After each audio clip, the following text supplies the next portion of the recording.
want to speak? This front row, kind of. The people who are like designated speakers. Yeah, if you That's Andrew. Andrew with her right hand. Grab a seat. Hello, everybody again. Hi. For those that weren't here earlier in the morning, my name is Donn Peterson, and I'm your new chief of police. And I volunteered actually when this morning I wanted to meet student groups and meet students and interact and dialogue, and this just seemed like a great opportunity. Why not start with this? So I asked to come, and I wasn't here because I was assigned. I was here because I wanted to be here. So I got a chance to talk to several folks in the room, and probably the room's a little bigger since then. That's why I just wanted to say who I am and why I'm here. So I agreed to come back. I figured that there's a lot of questions and dialogue that needs to start somewhere, and so that's what I'm here for. So I guess I'll just open it up by, we're just going to be the primary speakers. If anyone feels compelled, they'll raise a hand. And we have our friend over here who's going to be on staff to just make sure that everyone who wants to say something will be heard. okay. I guess what we would like to know is just a clarification on the chain of command. I know Joyce Lopes is the Vice President of Administrative Affairs, and she's your higher up. And so what kind of communication you have with her? We spoke with the person who's entering for facilities management right now, TC Comet, and he explained that she, this morning, gave him the go-ahead to be as helpful as possible, because we're doing this in peace, and they're trying to return that with peace. And so before any decisions are made, because everything just happened, yesterday, right now my understanding is the chain of command from Joyce Lopes is to play it, what is it, I guess, the clarification that we have for you? Dr. Rossbach. Okay. And it's a small college. Dr. Rossbacher is the president of the university, and her vice presidential staff includes Joyce, and Joyce is my boss. And I'm sitting here as just part of, really my interest is I'm new here, and I've got so much to learn. So I think even if I weren't somehow, if my presence here weren't relevant, I would probably want to just be here to listen to the dialogue, watch, and learn. So that's why I'm here. So I guess we'll. So I also wanted to make sure that we definitely want you to be able to ask questions too. Okay. So we've set up this form. So I know that you received a letter from to the administration from us, and that you read it, and that some of it was, you just didn't have the history about. Well, so if you have questions, that's definitely my impression as to why we're here, is because we want to be able to also help you have a better understanding. absolutely. And may I just say, I have got to be back in my office at 12:30, so I've got kind of like a hard deadline I'm up against. 1:30. I'm sorry, thank you, 1:30. And I'm looking, and I've got about 50 minutes. If I get out of here at about 25 after 1, I should be more than adequate. So my questions were, when I read the document, is I don't have a lot of historical perspective, and so a lot of, I had written down some questions. Why are you here? What are your concerns? And I thought, instead of having all these formal questions and then jotting down formal answers, I guess I just want to understand. And I think that when bureaucracy gets involved in some of these things, it gets so convoluted. And I wanted to be able to just, how do we move forward? What does success look like? And not to me, to the group. What does success look like? How do we define success? How would you be in a position to say, okay, we accomplished a goal, maybe not all of our goals, but our most important goal or our most important goals, we feel like there's some good stuff going on. I mean, what does that look like? So that's a question. So just referring to, part of it is that demands is that, something that feels aligned with that is that, so student success, the president has had, publicly said that she has a hard time being able to, she's like, oh, I realized, what are we talking about when we're talking about student success? You know, like, that's vague, that's strange. I think we really need to form committees and talk about what that means, you know?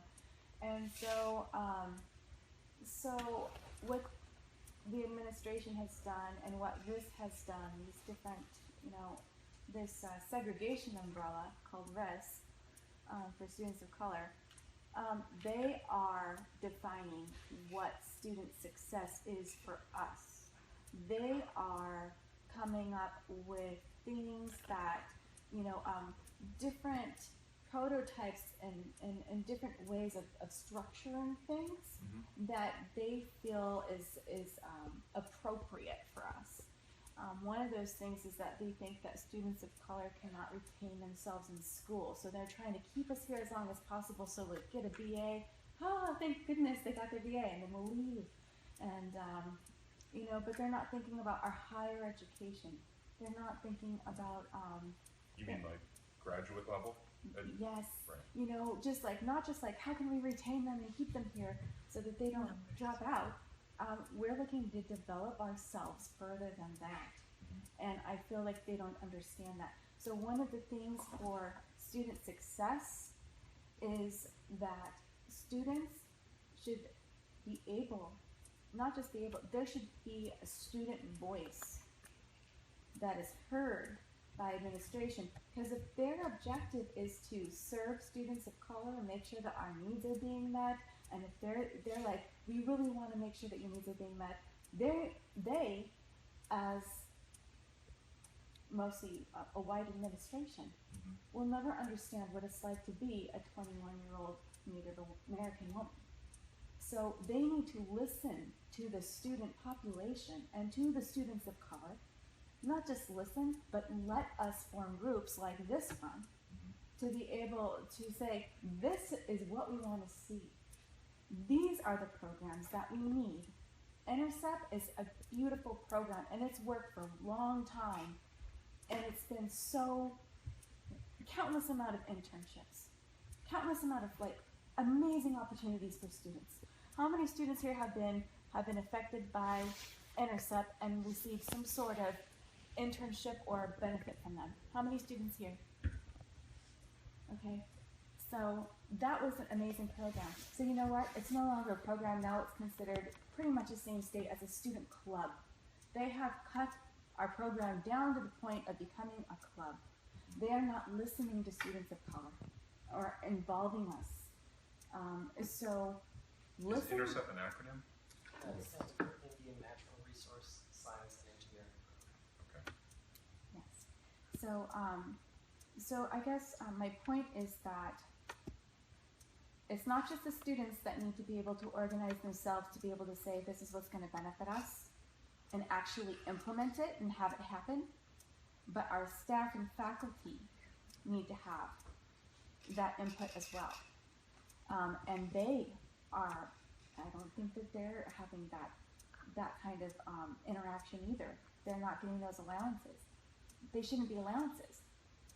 It should just be, this is what we need, and we receive it, instead of people who are not 21-year-old Native American women looking at us and saying, this is what I think you need. And I think once they do that, they'll be able to know more about what student success looks like. So, I'm sorry, so just to follow up, dialogue, feedback, communication, definitely is lacking and needs to be worked on. As it relates to not only retention, postgraduate work, but just in terms of content in classes, coursework, things like that.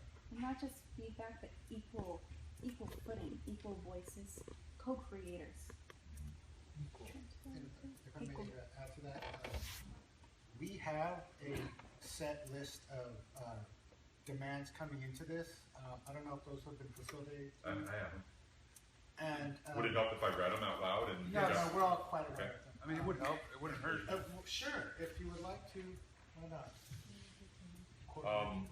Unified Students of Humboldt is a student-led activist community on campus. We come together to address, and just, I'm sorry to interrupt, this is one of the things that, I didn't know if this was representative of the group, you know, to get a document, that's one of the questions, like, I was curious, like, is this from you guys? And yep, this is from us, then I know. The email that was sent out, it, other than the larger email, there is a specific set of seven demands that are actually like tangible. These are what we want. This is what success looks like to you. At one time, Humboldt State University, that paragraph, No, unified.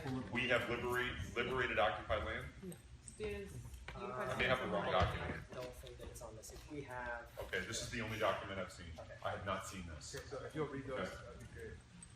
Thank you very much. Thank you. Unified Students of Humboldt demands. Number one, reinstate and secure Dr. Jacqueline Bowman, position as Director of Intercept. Number two, we demand full, effective participation in a transparent hiring process for HSU staff, faculty, and administration. We as students demand equal voting power on hiring, promotion, tenure committees, and dismissal procedures in selecting and dismissing HSU staff, faculty, and administration in order to ensure greater diversity at HSU. Fully fund our diversity programs, including but not limited to the $40,000 promised to be restored by President Richmond to the Intercept program in a meeting last May. Honor instead of retaliating against HSU staff and faculty who support students of color and are advocates, including Antonio Lopez, Stephen Bell, Grace Cardenas, and Jacqueline Bowman, among many others. We demand these rights for our faculty and staff for faculty and staff under the Whistleblower Protection Act and Educational Code 66301, Section F, to protect their First Amendment rights. I'm just scrolling down. We demand the dissolution of risk, retention, and inclusion of student success, and the programs in which it supports to be moved back into their respective colleges. Faculty, staff, and students who operate and participate in these programs should be the ultimate say in the fate of their programs. Number 6, terminate Rada Webley. And number 7, the Bowman Forum is not the BSS forum and is for the indigenous community. I haven't seen these things. I don't know who has. And if somebody could out there write down, it's Donn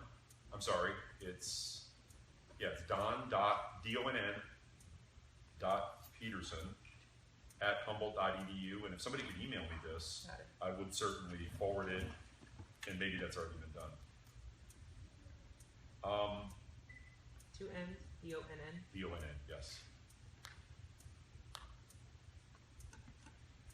Yeah, along with that which we have preset, we would definitely like to have a dialogue with Professor, with our president and with many of the administration and we've sat down with them before and we've gotten many promises. Now that we have, for lack of a better word, their attention, we'd like to sit down and talk with them again. I guess, you know, as somebody a little bit on the outside, who's coming into this with a fresh perspective, or at least a new perspective, is one of the questions that I had is, what does success look like? There's seven demands, and I think it's fair to call them that because I think they're kind of self-titled demands. So, is there any give and take on this stuff? Is there any middle ground?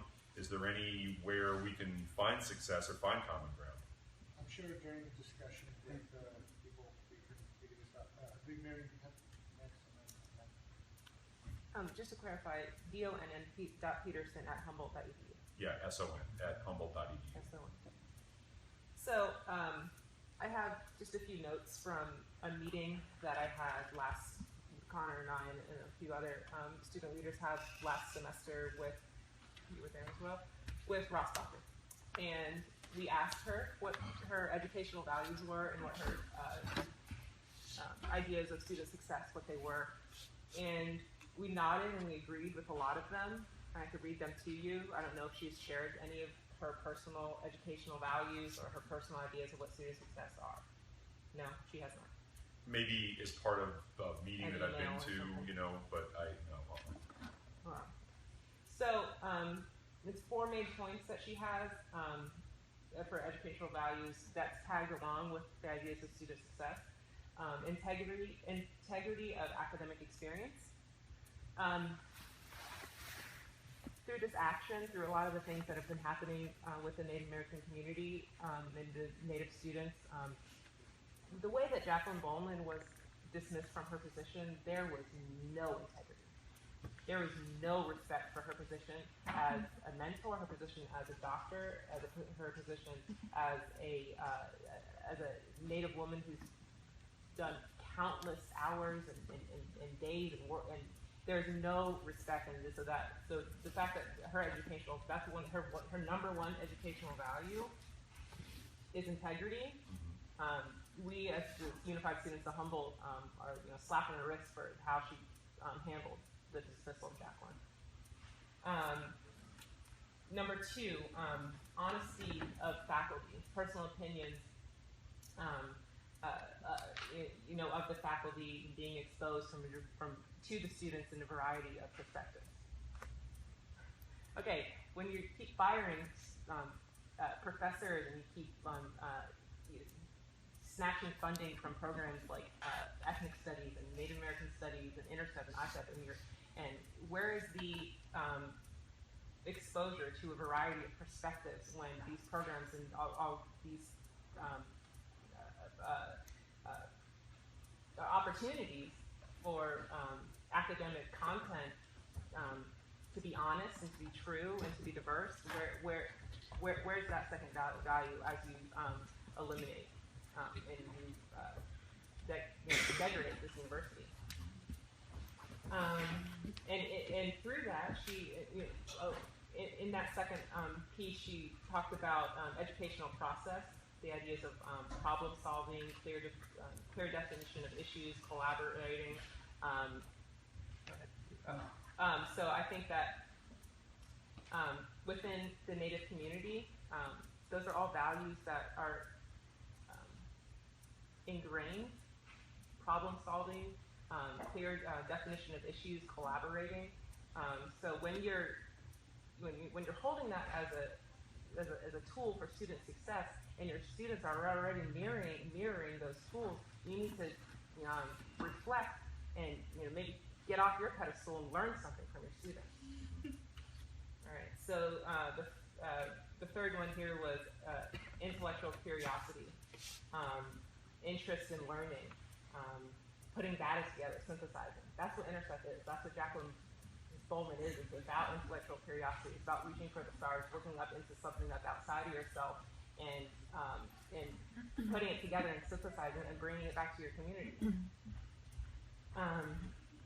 Communication was pieced into that as well, and I think that she meant communication not just within administration, not just within faculty, but how the information is going to be relayed to the next generation. I hope that's what she was getting at. That's, again, another value that the Native American community holds true, is relaying information, communication. And the fourth one, retention. And right after she said retention, she said, because there's a certain responsibility to society that we have. And that is another value that's in the Native American community, that you're responsible for the global impact of education and the sharing of ideas and the passing on of information. And you can do that by retaining all the information that you get here and then taking it to the next level of higher ed and then bringing it back. So I don't know if she shared any of that with you. I'm a very good note taker, so if you would like to. I think that one of the things that frustrates me about some of this stuff is bureaucracy, the inability to communicate straight, and I don't know Dr. Coleman, right? Don't know Dr. Coleman. It's very clear from everybody I've met in this environment that she's very, very well respected. What I understand also, as being in this position is Dr. Bowman is not coming back. And I know that's probably not a very welcome message. And just let me just say this, and then there will probably be some dialogue that flows from it. How do we, if that is a stance, that she's not coming back here in that capacity, then how do we move forward? Because I can say this, there's an absolute, there's probably things that are not known, that were they understood in a fuller context, that maybe that would shed some light. But this whole thing's being litigated.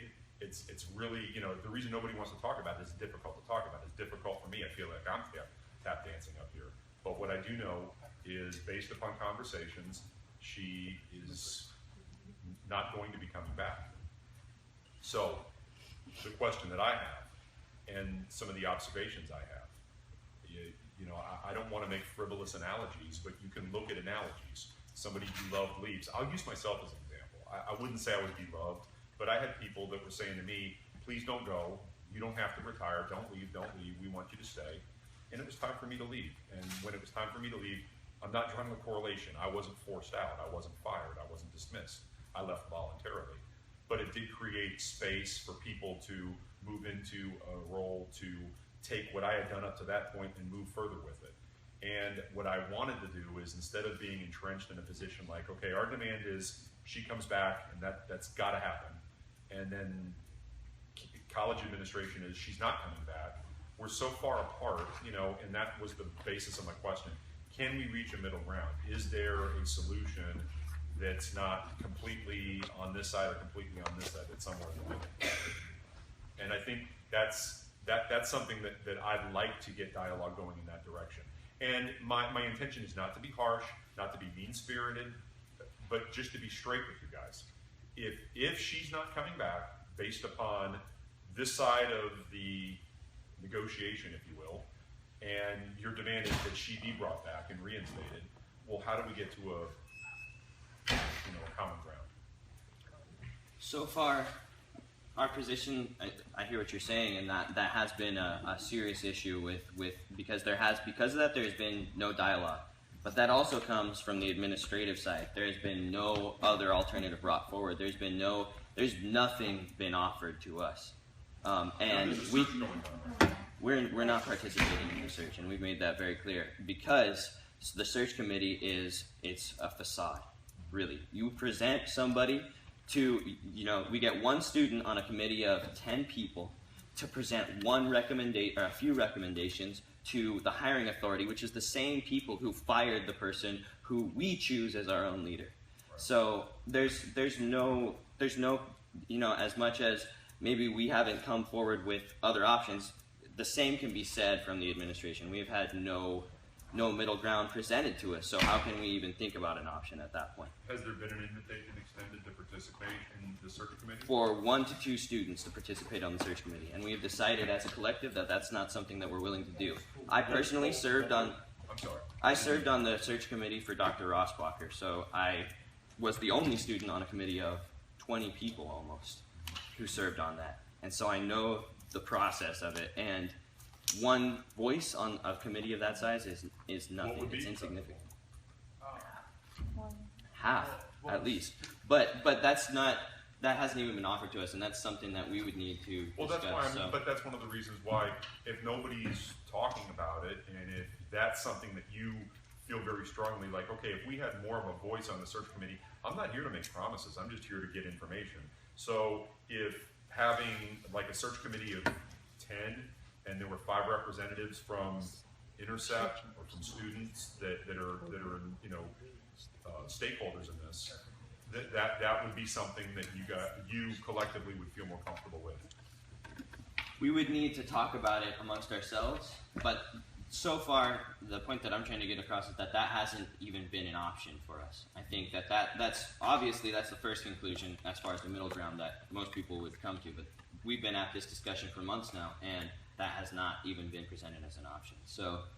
So we're continuing to hold the ground that Jacqueline Bowman needs to be reinstated as our bottom line. And Really, the issue of this goes to autonomy, and we've lost autonomy of our programs, and we've lost the autonomy to choose our own leaders of our programs. We know the reasons, many of the reasons. I'm sure that there may be a few more that are out there. We received a Public Records Act request from the state that went and gave us access to hundreds and hundreds of administrative emails concerning the firing of Dr. Bowman, and we know many of the reasons for which she was terminated. We still find those incredibly unacceptable. I was incredibly offended by many of the things that were said about Indian people in those emails, and that needs to continue to come to light and be brought forward. So there's a lot more debate than just there's things that Dr. Bowman did that were unacceptable from the administrative side. We know those things. So, is there, just a follow-up question based on some of the stuff that you brought up, and just to educate me, is there a basis or a context? Say there's another college on campus where, and I'm not sure, where there's more involvement, like say, for instance, the wildlife department, where those professors are chosen by a different search committee than what's used here, or where curriculum is chosen on a different basis than how it's chosen here. I mean, is there a parallel where you can say, look, it's being done this way, the way we want it done, it's being done this way in this particular college, but it's not being done here, and that on its surface seems very unfair to us. I'm curious, is that happening? Not in this school, but I've talked to representatives at schools in New York, at Lehman University, where the students have 1/3 of the votes in every single discussion. So there's 1/3 students on every search committee, 1/3 faculty, and 1/3 administrators. There are examples out there, but it's not being done here. And so, I was saying this for a while, so it might seem a little irrelevant, but somebody here that also read the emails can correct me if I'm wrong, but when Dr. Bowman was fired, she was given about, I think, an hour and 45 minutes to get her office packed to leave on a Friday before Indigenous Peoples Week after the sadness. I got the timing was really a hot topic based upon this email. And we had a discussion the following week with them, or it was later that week. It was November 7th when we actually had to sit down with them. So And it was about they said 3 their weeks reason later. for the crunched timeline is because everything was so rushed that they had to get it done. Right. And from reading those emails, it appeared to me that 27 days before Dr. Bowman was fired, they knew that she was going to be fired. In fact, they considered revoking her memberships to various places. And then they said, no, we shouldn't do that because then they'll realize that something's up. We shouldn't do that. And then they fired her the way that they did, and then told us that they did it because of time constraints, things like that. That's an example of the amount of mistrust that we had. The other thing was that, so everything is in the open between, for all the information regarding this, and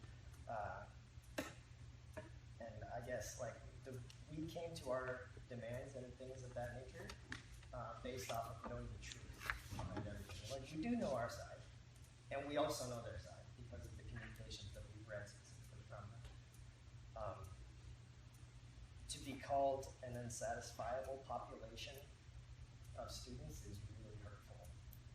Especially when what seems so unsatisfiable to us is the fact that an individual was unjustly fired.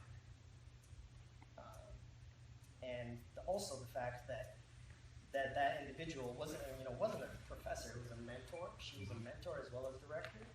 And so it's not like we had her once for a class, and she was a great professor. Her whole purpose was to get us to be successful PhD. I sat down in her office. The first thing she said to me was that I need to stand up taller because I'm a Lakota man. The second thing that she said to me was that where was I going to go for grad school? I was a junior. So where are you going for grad school? Where are you going to get your PhD? And then what research are you doing? And then for the next month, I received 8 to 9 emails every 3 hours of internships directly related to what I specifically told her in a 1-hour meeting that I had with her. It wasn't like, oh, here's a bunch of stuff. It was like, hey, Andrew, this is an internship, and I know that you worked with the Forest Service, so here, check this out. Hey, Andrew, I know you're a veteran, check this out. Hey, Andrew, I know you're in wildlife, check this out. And it was directed at me. And so, if student success, let's take risk, which is a completely offensive concept, considering that it lumps all of us together and segregates us from the rest of the white community in the school, which is like what Jim Crow law. But if they want us to be successful, firing the individual, the one person, probably there are a couple that go into this whole packet of intercept, but firing the individual that's the director of the best way to make me successful is not only counterintuitive to that, but it's the biggest enemy of that. Like, if you want me to get a PhD, don't fire the only person in my entire educational career that told me that I can get a PhD. Mm. Don't fire the only individual that is offering me internships in Colombia and Eastern Europe and the East Coast. This individual is literally, her whole purpose in life was to make us successful. And so she embodies what RIS thinks that it's doing, but RIS in reality is the same as Bureau of Indian Affairs in the government. It's a bunch of white people sitting around determining what is best for a bunch of other people. And they're calling them others. And sorry, that's... Peter, then Mary. No, I'm done. That was great. Oh. That was great. I don't know if you're familiar with Risk and this person, Rada Webley. I don't know if you've met. Have you met Rada? Maybe I have. I've met so many people. I maybe have. It's kind of hard to forget. So, she is a bit of a contradiction, personally, for me. She's the one that was specifically pointed out in the demands? Yes. Okay. So she has worked here for about 6 years. She moved here from the East Coast, and she has worked in the Office of Diversity and Inclusion as their director. Do you know about that office?